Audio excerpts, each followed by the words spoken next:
What we're going to do for today's podcast is go back to the idea of budget issues, and we're going to be talking about why it's a bad idea to have these budgets essentially become revolving and continuous. And we can actually, if we look at the idea of the United States Constitution, it actually prohibits the use of military budgets being used for appropriations for more than 2 years. So we can see that even they understood that continuation in appropriation was a bad idea, and appropriation before expiration they were not even believing in at that point. They felt that they were into the idea of expiration on the appropriation so that it would allow for actual legitimate debate and allowed for only legitimate programs to be reauthorized year after year, because otherwise you're not going to have an actual point. Now what we have up here right now is my Patreon page. Anybody interested up front can donate between $1 a month to $100 or more a month, and it has 5 different levels between $1, $10, $25, $50, and $100 a month. And the web address is patreon.com/challengehistory. Check it out. There is a future thing that when I get up to the appropriate levels of people at the $50 and $100 levels, that I will be giving away a silver Roman coin at the $50 level and a gold Byzantine coin at the $100 level for one per year when I get to the appropriate number of people where it makes it affordable for me to purchase the coin for it, and where I can earn income off that, and so it makes it fair for both sides. And you can actually see a little bit more about me. I am on disability, and I'm using this to actually put money back in the podcast as well, for equipment as well. Because currently I'm using a dynamic microphone and a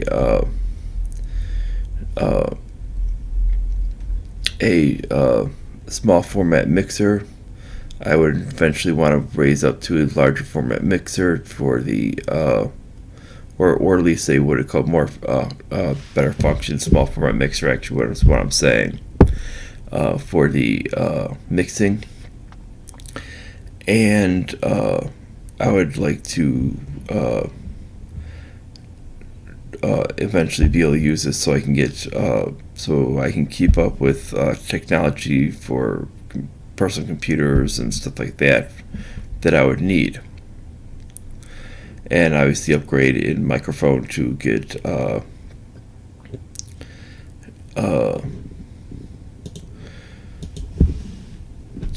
a microphone that would be proper for what I'm looking at, and that does cost more money. So, but currently this is what I'm using right now with it, and that's what I have to kind of deal with. But donations do help me, and that will help the audio quality. But on to this part with it this is going to be going over the idea of the budget and why it's bad to keep a revolving budget. And the main point is that it develops a lot of waste, and people will tack on waste, and waste continues from year to year. And there's a lot of lobbying groups that love this idea, and you'll find them do it in all portions, and you will find basically waste that really doesn't these pet projects that don't even belong in any of their specific groups. You'll even find foreign aid that will find its way into the spending bills that are completely irrelevant to foreign aid. And so when they tell you about certain things of, oh, foreign aid's limited, foreign aid's only at this amount, well, that's because you're only counting foreign aid from that one spending bill. When you start to total foreign aid from all spending bills, then you start to get a different number. And when you go through with a fine-tooth comb, you're going to find out that foreign aid is really much higher than you really thought it was, because it gets tucked in these little pet projects. Now we can actually see just through this is through some stuff through 2015 and 2016, you'll see basically is what Rand Paul was able to find. Now Rand Paul is kind of continuing the old tradition of William Proxmire. Now this is basically is where the federal government was spending $500,000 on the National Science Foundation as a grant to study will make you more calm or less calm to make selfies. And it was based on the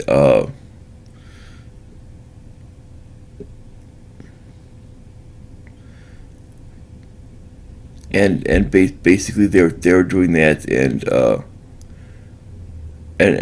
the key and you cannot just take any picture. Seeing the key to making you happy was and the based on the study was taking pictures of happy things. Who knew?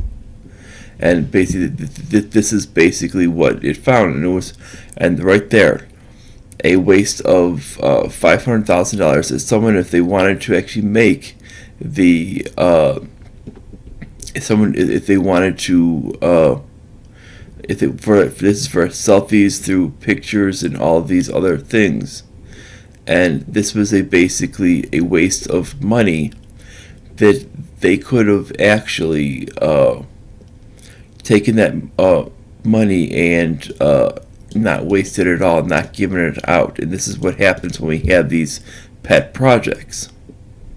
We go on to the next thing. This actually came from the 2015 report. This was for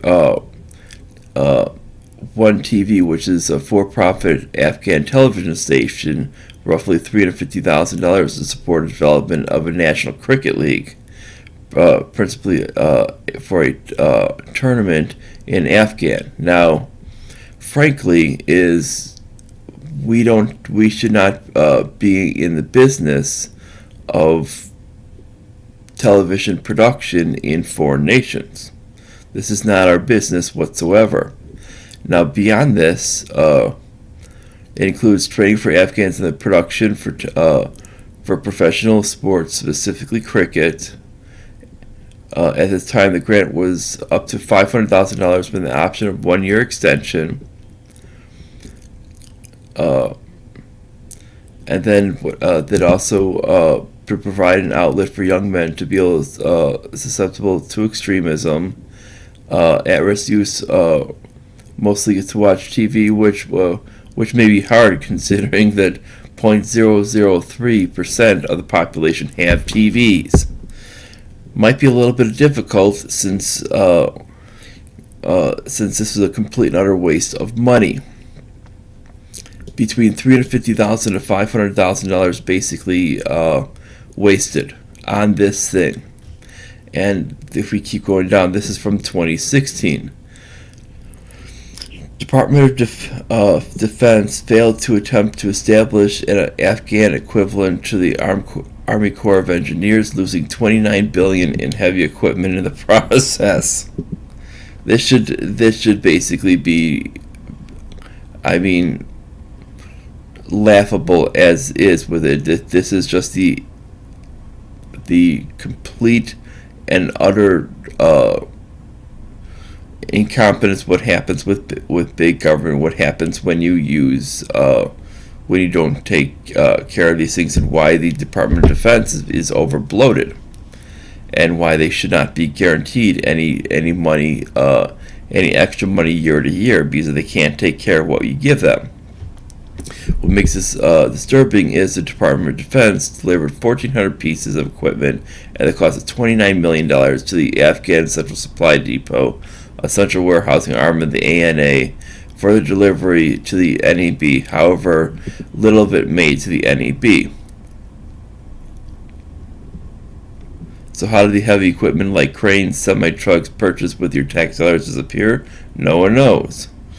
According to SIGAR, the ANA has persistent accountability issues at this central supply depot, knowing that $370 million in spare vehicle parts purchased since 2004 are unaccounted for or missing. Given the problems at the central depot, it is clearly would have been more logical for the DoD to deliver the equipment directly to the NEB. While the NEB has participated in minimal operations, it still cannot function independently. SIGAR noted that late June 15, the NEB still lacked necessary well drilling and hauling equipment. They probably always will. Without equipment, it is no wonder the NEB is still struggling. Of course, that is no comfort to the 4,021 U.S. taxpayers who the entire tax liability paid for this, and were not made any safer as a result, or the Afghanis who still lack clean drinking water. And that shows you right there that now we keep going here. Streetcar called waste. This is basically District of Columbia finally opened its calamitous streetcar to the public years behind schedule at the cost of $200 million. Thankfully, despite repeated attempts to get federal funds, the DC streetcar was built without taxpayer assistance. But not to worry, this kind of boondoggle right in the federal government's backyard, Uncle Sam still find a way to waste your tax dollars. DC's District of Transportation was unsuccessful in getting the federal dollars for the 2.2-mile line of a whopping 37-mile plan that opened last week. However, it did receive about $1.6 million from Uncle Sam to study the expansion of the line in either direction. What makes it even more mind-boggling is that the federal government awarded these grants in 2010 and 2012 when just the initial leg of the system had glaring signs of trouble. Only the federal government would shy away from investing in a troubled venture, while the same time providing funding to help expand the same troubled venture. Lest you think that it was two separate arms of the behemoth federal government not knowing what the other was doing, it was not.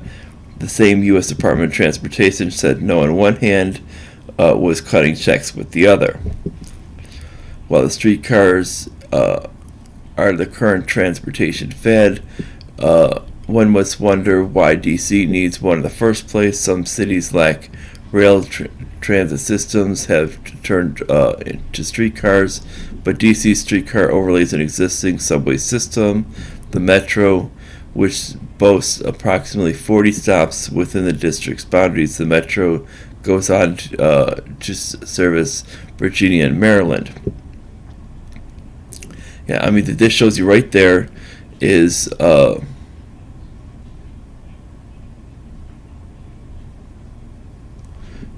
it says 1.6 could have been better used for the for Metro instead, expanding the other troubled and unneeded streetcar. And while it is not the federal taxpayers' responsibility to fix Metro, Uncle Sam pointed up $150 million to the troubled system last year in an omnibus appropriations. But what we can say is at least the Metro actually is servicing the actual system. That streetcars basically, as they stated, is a 2.2-mile stretch.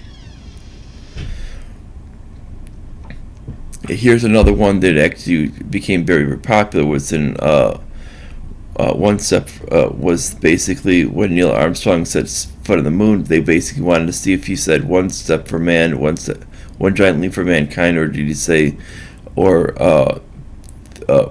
was it an A, or misquoted. Was it one step for a man or one step for man? And basically is they had grants totaling more than $700,000, and guess what? And the end up outcome is they still do not know. And that they could have basically said, and they could have handed the money to a random homeless person, gave him the audio, and he could have said, well, I don't know.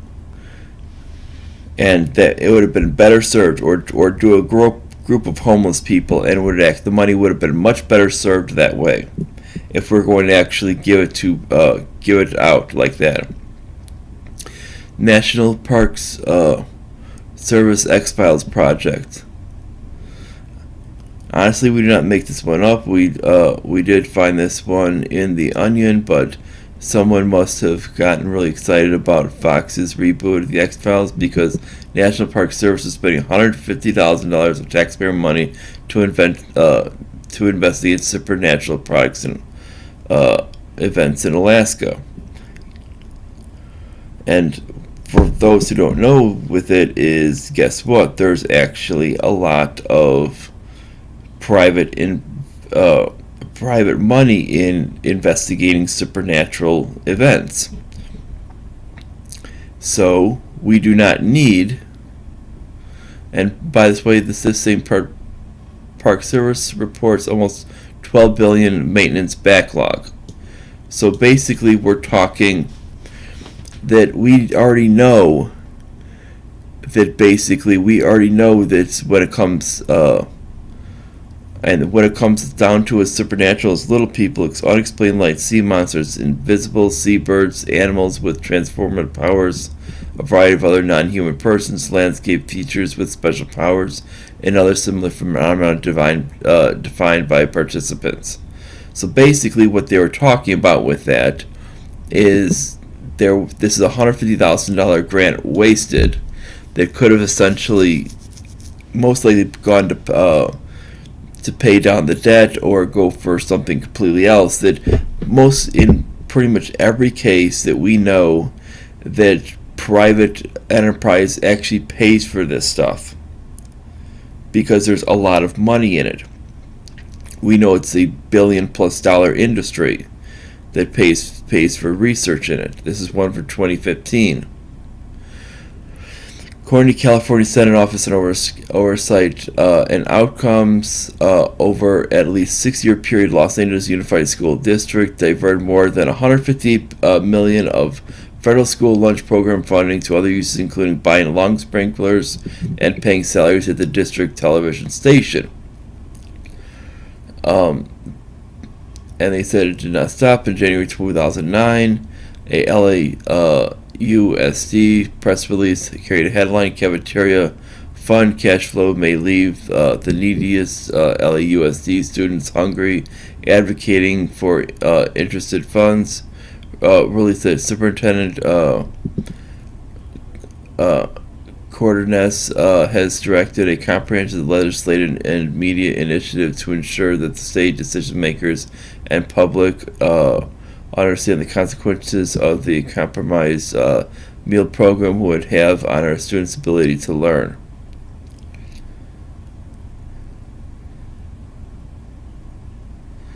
In 2013, the report found several other districts mismanaged or illegally reappropriated federal school lunch funds, implied it was a general practice, and this shows basically what basically goes on with that, and it showed that basically that at approximately $2 billion annually, California is the largest recipient of these funds in the school lunch program.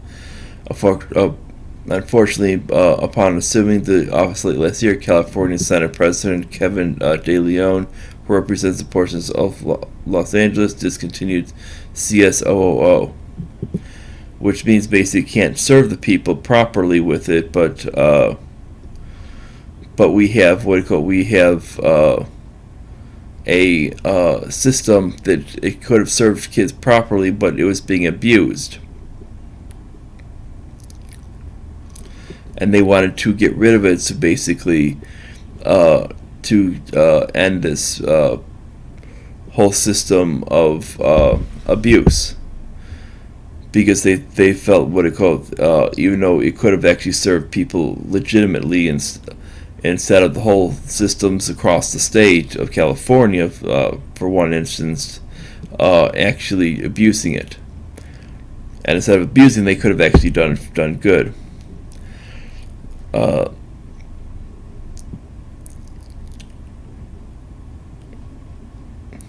Here's one from 2015. Thursday, millions of Americans will sit down for Thanksgiving dinner. While you enjoy sweet potatoes, green beans, you might not realize that according to the U.S. Department of Agriculture, except for the turkey and stuffing, just about everything else in your dinner table is considered special and eligible for federal support from the $72.5 million specialty crop block grant program. According to the USDA, the SCBGP focuses on projects to enhance competitiveness on specialty crops. The block grants are designed to increase long-term success of producers and broaden the marketability of specialty crops. Allowing activities under these grants include types of marketing, travel, consultants, attending conferences, and developing websites or mobile apps and more. So what exactly qualifies as a specialty crop? You may be visiting some exotic herb or something new on the market. It would be probably something rare, atypical, or thus need of competitive enhancement. You would probably be surprised to learn that according to FDA, just about everything is special.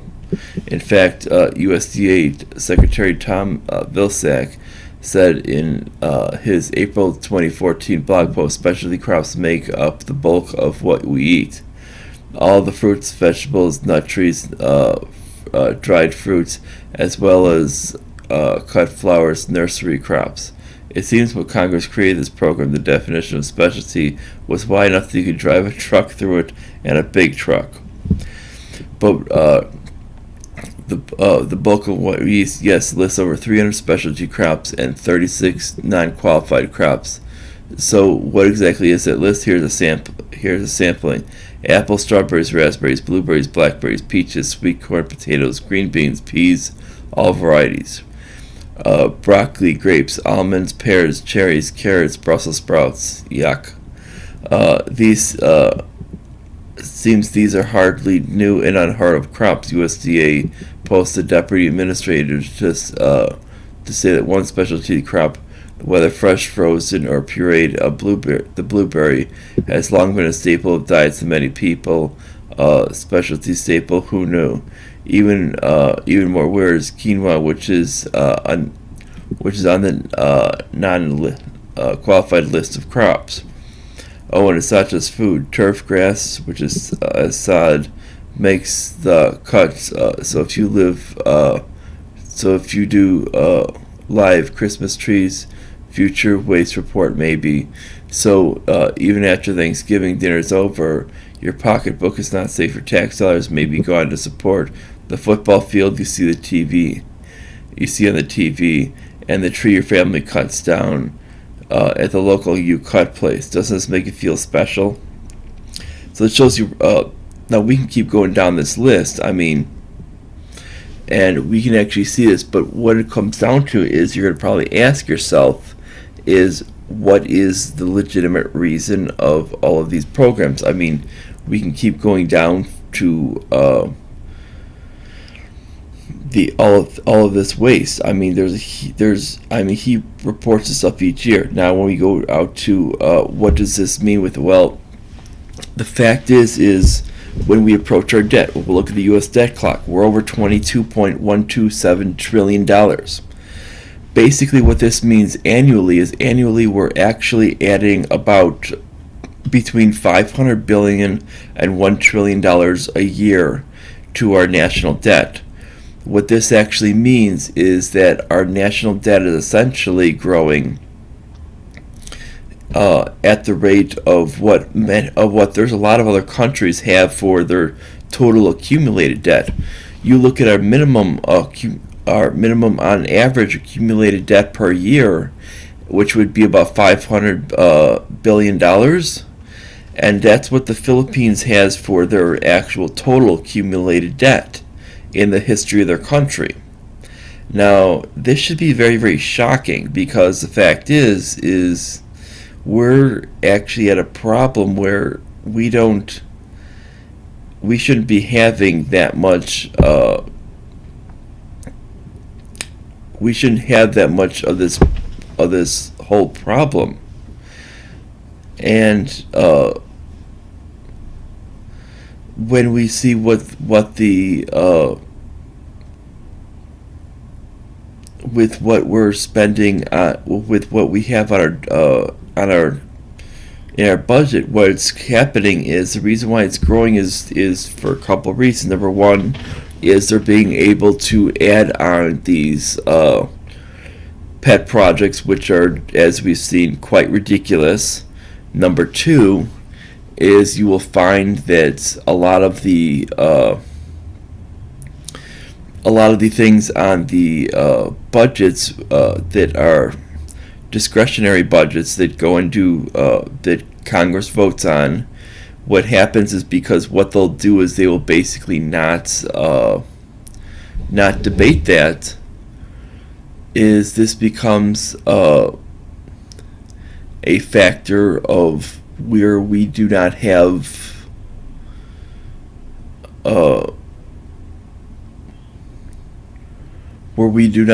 the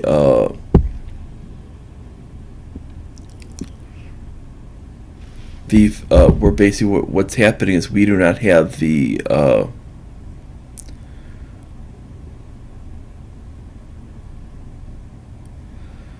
it's basically we're talking, we do not have the ability to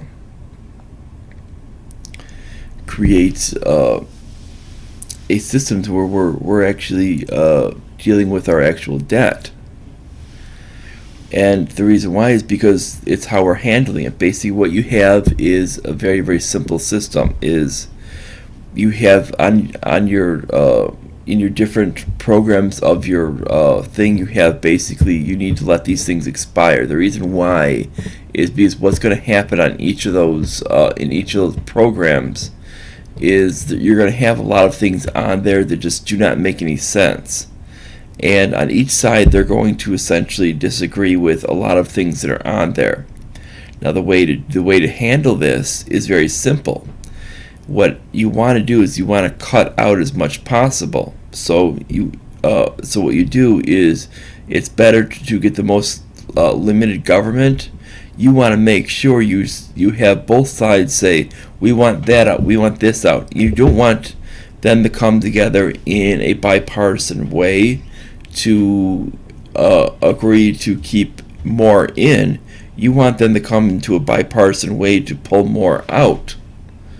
If one side wants to basically pull a lot of the excess defense spending out, you match that out with pulling out Planned Parenthood spending, because you say no charity no matter what they do, no matter what reasoning you have for keeping them on, regardless if it's moral or any other issue, should exist. And what ends up happening is you'll see that it ends up getting pulled out. And when we can look at the some things that are very, very important. You'll see that our gross debt to GDP ratio is 105.65%. This means our total spending and actual earnings within our country is basically we don't actually have, our debt actually surpasses that. That means if our country were to say stop right now, and every one of our owners of our debt said we want 100% payment, we're not going to reauthorize loans, what's going to happen is we don't have the ability to repay. We owe too much. Another point that's actually very, very crucial is that is it basically is, if you look at spending to the GDP ratio, we're talking that what the government is spending is actually quite a bit of that amount. They're spending about 35% of it, so a lot of that GDP is not a real accurate number.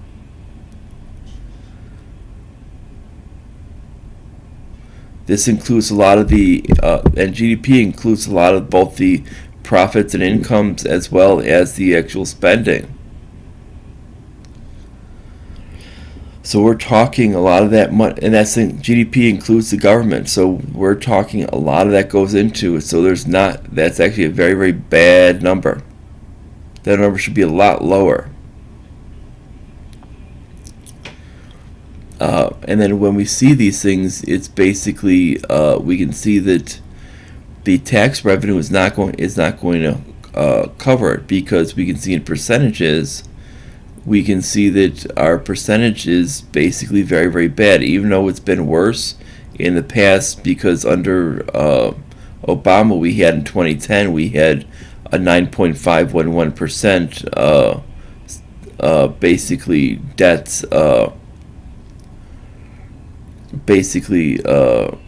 budget deficit to GDP ratio, which is very, very bad. We still have about half of that, and that's about what we're running with it, and that's not good. And the only time where we were ever at a surplus was right at about 2000 on these lists, which is showing that we're not really running this surplus at all. What we need to do is and then it shows even with this idea of this tariff, which was essentially supported by Trump, it shows it just doesn't work. The only thing that's going to work is cutting out the things. This is why when we go into the idea of budgeting needs to be under the idea of eliminating the costs. This is why we talk about letting the spending expire, because it's the only way to actually eliminate the cost because of what's happening. And when we see this, we can see that that's an actual serious problem.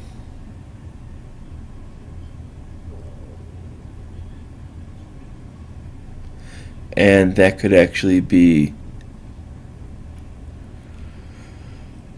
that could actually start to rack up, and we can even see when we start to actually look at what they're actually calculating in through the ratios, with which would be which would essentially get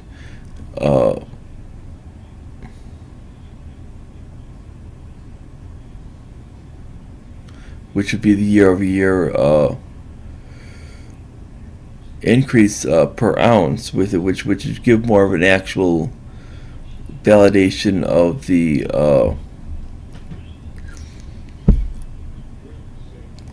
which would probably give more of an actual validation of the actual price per ounce, of the current price per ounce of what it should be without influence. I think we're talking at that somewhere around this is what we're looking at, and it's showing that that even with the reduction of the price with it, which is making people this is why we're seeing even China start to purchase up gold, and why they're still mining for a lot of silver, because silver, you got to think, is used in cell phones, and that silver should be not at $15 to $16 an ounce, but $6.71, and gold at about $54.20 to be realistic. And then when this thing hits the fan, which is going to very, very soon, regardless of who is president, basically whoever becomes president is probably going to be inheriting whatever explosion hits, and most likely if the Democrats do, they're going to be serving one term, because it's going to flip again. Whoever wins this next term is going to basically inherit a huge explosion. If Democrats basically do well if Democrats maintain the House, they're probably right now, because they have the House. If they basically maintain the House, they're going to lose the House. If Trump does with it, he's probably going to. It's potential that he'll keep it in 2020 because they don't really have much for competitiveness, and they're not exactly talking about certain issues such as the actual debt, if they're actually doing that, and if they're talking about the economic situation of a potential collapse, which they're not, they would actually be doing this. And there are some serious problems coming up that no one is actually looking at. And when we're looking at what's happening, the debt is actually climbing so fast it's not even funny. I mean, the people out there just on the left are talking about adding more debt, and actually at a faster rate, and saying and believing in economic systems that don't even believe in this. And this is why when we talk about budgeting, we need to talk about legitimate budgeting, and we reject the idea of some of these crazy things like modern monetary theory. And this is why when we see this thing, we see it climbing basically a minimum of $500 billion a year. This is actually a serious issue. And the only way to get it coming down is to actually start to let spending expire, let them debate over what should stay in the bills, and pretty soon you're going to realize that you can actually do the right thing. Now, what's happening with the way the government spends their money is they reauthorize the loans, and they basically only pay interest. Now, this is why the number has been climbing very, very fast. They're not paying off any loans. What needs to happen is they need to actually start within their actual budget. They need to pay off loans. That needs to be an actual item within the budget. They're not doing that.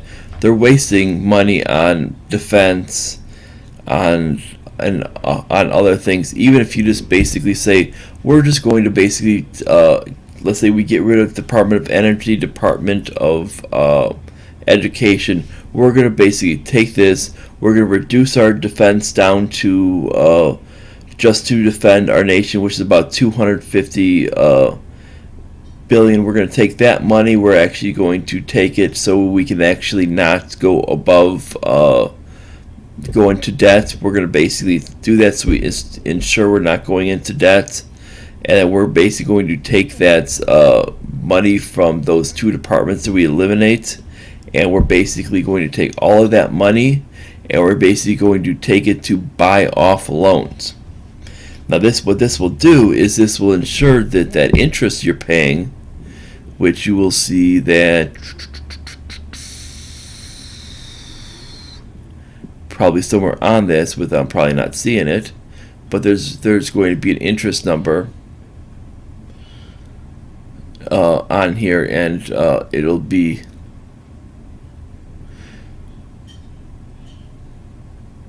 it says net interest on debt, and you'll see that right here, and basically you'll see that when you go to the debt clock, and basically is what'll happen is you'll notice that what that'll do is you'll when you start to buy a lot of that back, is this number will start going up a lot slower.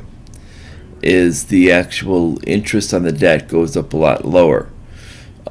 You can start, and when you start reducing out the departments, the federal pensions are going to be are going to be a lot lower. This is going to be a lot lower. Defense and war, your Medicare and Medicaid with it, you're going to have to deal with starting to make actual adjustments, such as you're going to have to raise the age of eligibility. And that's just what's going to have to happen for Medicare, Medicaid, and Social Security. we might eventually have to say bye-bye to Medicare and Medicaid. We probably might have to just say we're going to cut Medicaid totally and make it a local state project, or keep Medicaid only for people on disability. And this will really, really reduce things down and let local charities take care of the other issues of people in poverty. And that's basically what we're going to have to do with it as an actual situation, because we can't keep doing this, because we saw what happened with Greece, and it's going to only get worse. We're probably going to end up in the case where what happened with the Soviet Union, where they seriously dropped down as an actual country. We saw was, if people don't remember, they were burning their just to basically raise their value of their money. They were burning their money by in actual trash cans. Their money was completely worthless. And that's what's happening to us. I mean, our money's completely worthless. And that's where we're getting at. And we need to understand that. And if we don't understand that, we're not going to get to the point. Now, and we're only going to get to where we need to be on a budget when we start letting these things expire and then reauthorizing them as we were supposed to do in the first place. And we can start by basically thinking about things simply, and stop worrying about other nations themselves. Start actually worrying about the United States itself, and it'll start. This idea of the budget will start going down.